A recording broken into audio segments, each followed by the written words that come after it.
समाजामध्ये 3 प्रकारच्या फिलॉसॉफी अस्तित्वात आहेत. पहिली कष्टकऱ्यांची फिलॉसॉफी.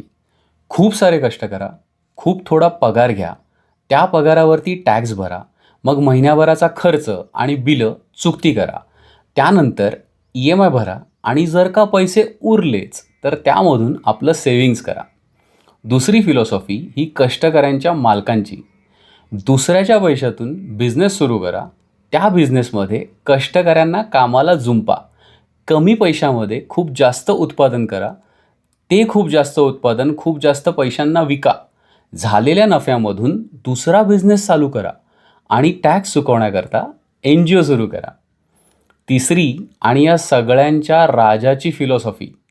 सरकार स्थापन करा, कायदा आणि कर प्रणाली बनवा, कष्टकऱ्यांवरती कर लादा आणि जे कोणी न्यूसन्स क्रिएट करतायत त्यांच्यावरती कायदा लावा आणि स्वतः मात्र मोकाट फिरा.